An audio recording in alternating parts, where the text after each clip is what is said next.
Good morning. Hi, my name is Stacey Harris, and today I would like to discuss racism. The reason why I would like to discuss racism is because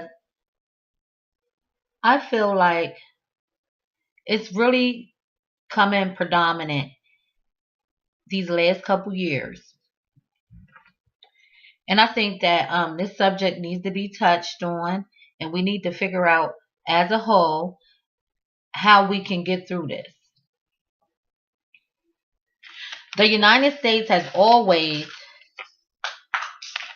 been a very multicultural country.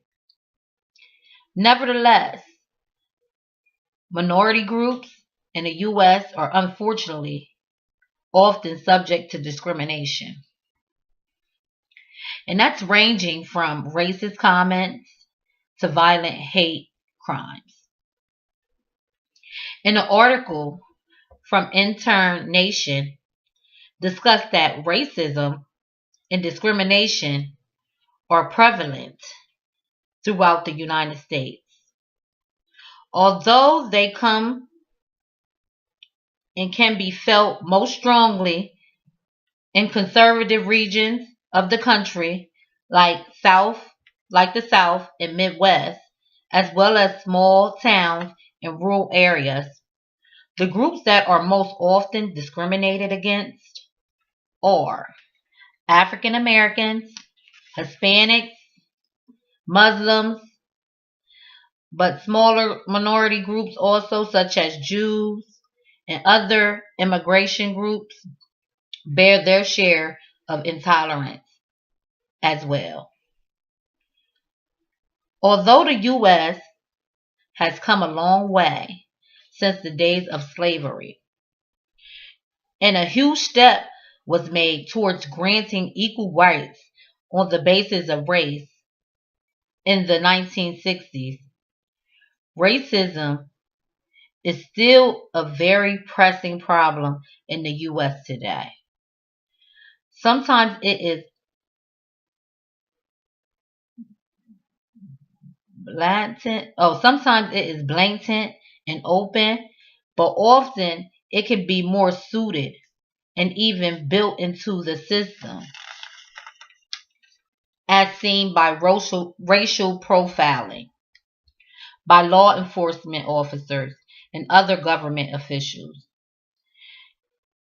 and the near impossibility of some groups, especially African Americans, to break the cycle of poverty.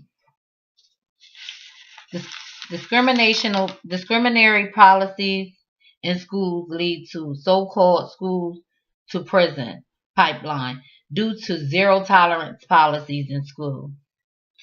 Disadvantaged black youth quickly end up being pushed out of school into juvenile and criminal justice systems instead of being given a chance and receiving counseling within the school system. In an article that Catherine E. Shulkit from CNN wrote, she wrote, "The greatest melting pot is the United States, but we are still struggling with race relations throughout its history, and we still are." A 2015 CNN and Chrysler Family Foundation found out that half of Americans think that racism is a big problem, one that doesn't seem to be getting better. Two-thirds said that racial tension had increased over the last decade, and more than half of blacks experienced some form of racial discrimination in their lifetime. From being denied a job to fearing for their lives, about one-third of whites and Hispanics reported similar incidents. Blacks and Hispanics were more likely to be treated unfairly in a public place, and segregation is still a reality at work and at home. 60% whites say that their work colleagues are all or more or mostly white.